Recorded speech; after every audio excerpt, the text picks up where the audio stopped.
So the Masonic thing, and of course they literally worship this ancient mystery religion god. His name is Jabulon. So you see where everything comes together with these pagan mystery religion, whether it's Code Pink, whether it's Trinity United Church of Christ that Obama went to, whether it's the Freemasons, whether it's this Santeria religion of Michelle Obama's mother, the 72-year-old Marion Robinson. And notice, Tex, I want you to finish that key point, but they always want to keep it secret. The devil's biggest trick is denying he exists. They always want to deny they're sacrificing people. When every one of these cults did this, whether it was the Aztecs or Northern Europeans or Central Asian cults or African cults, they all sacrifice people. Why, through all the anthropology of the world and its whole history of man, do you see these devil cults? What is the point? Why does this keep reoccurring? Looking at it as a professor, I understand you're saying it's religious, it's good, it's evil, but atheists will say this isn't even going on. They can only identify Christianity and say it's quaint and old-fashioned and stupid. But they love all the other religions. As the United Nations Biological Diversity Assessment Treaty of '96 says, we will reintroduce the pagan cults of human sacrifice and of killing humans for the earth. This will be our new world religion. There is, and I must go back to religion, because in the Old Testament, there's something very interesting. No, but that's what I'm saying, Tex, is that, yes, we're Christians, but I'm saying the atheist will deny this exists just from a anthropology view. What are they hiding? Go ahead.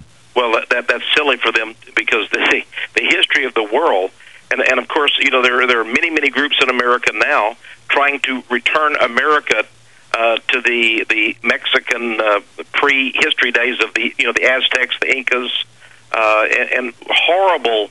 I call it witchcraft. Basically, human sacrifice again at the pyramids down in Mexico and Mesoamerica. So this is very strong. People believe that this is a fringe group, but in actuality, Wicca and all of this Santeria stuff, this is huge. This is one of the fastest growing religions in the world, and it all works together. And they will even practice to deceive Christians.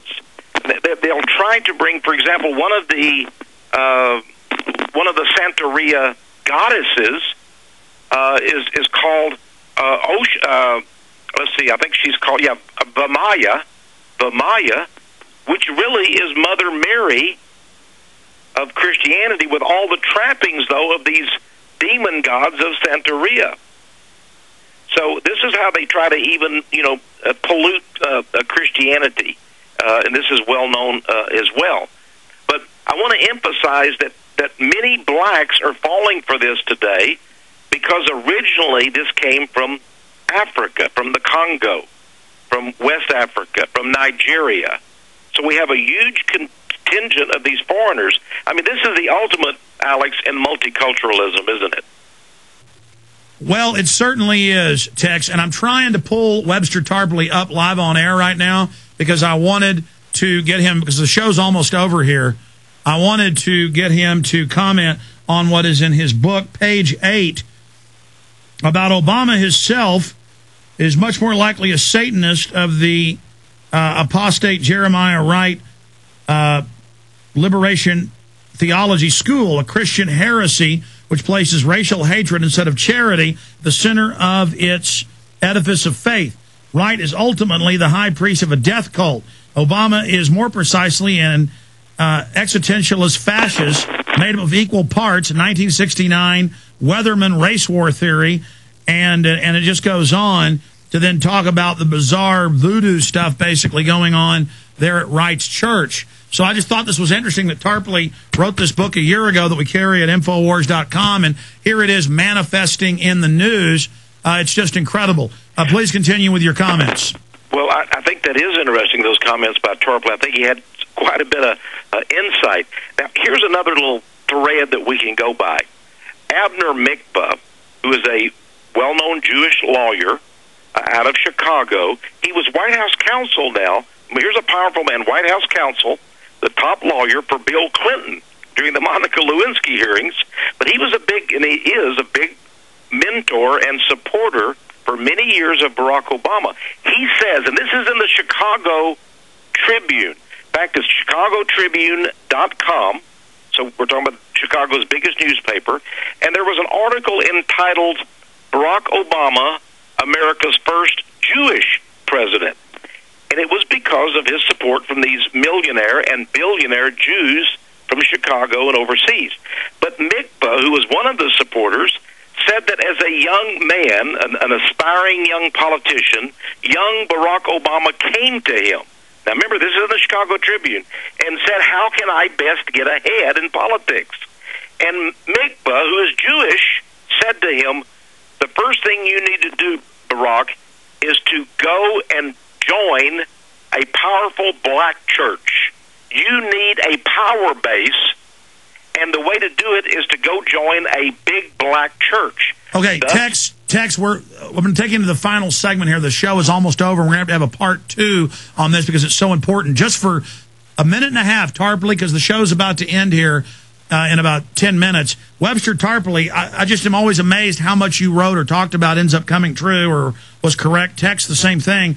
Your unauthorized biography that people should get, page 8, you call him a Satanist. You get into weird stuff in your book on Halloween, voodoo stuff going on at Jeremiah Wright's church, and now it's mainstream news. They're doing voodoo rituals in the White House. Obama comments on Tarpley comments on this Obama situation. Well, what I was trying to get at in that book, Barack H. Obama, the unauthorized biography, is simply the question of, is it possible to come to Christ through Jeremiah Wright? Because that is what Obama asserts. He said, I came to Jesus Christ through Jeremiah Wright. Now, I would argue this is not easy to do, because if you look at Jeremiah Wright, this is essentially a minority radical school of theology. It's the so-called black liberation theology set up by a fellow called James Cone and some others, which essentially says that the entire Christian story is limited to one ethnic group, and if you're not, then if you're not part of that ethnic group, then you're not part of the. So it's a fundamental attack on Christianity. Webster, we're almost out of time here. Regardless, specifically, you talk about him, though, being more like a Satanist and the weird stuff at the church. Is the church, from your research, a front for voodoo or Santeria?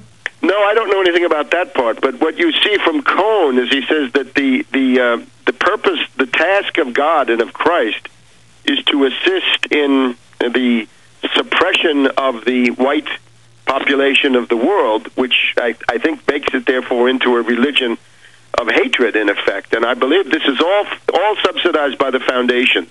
This is a theology of counterinsurgency. The goal is to pit white against black and indeed other groups in this country, all against themselves, so the bankers in Wall Street never experience a direct challenge to their rule. And I think that's why the foundations pay Wright and pay people like Dwight Hopkins in that church, and indeed Cone, right? So it's all balkanization. It's all balkanization. Webster, thanks for popping in with us. I just wanted to get you to comment on your book. Anytime, Alex. Thank you. Thank you. Going back to Tex, we've got a few minutes on the other side, but basically he's saying the same thing you're saying, Tex, from a completely different political angle.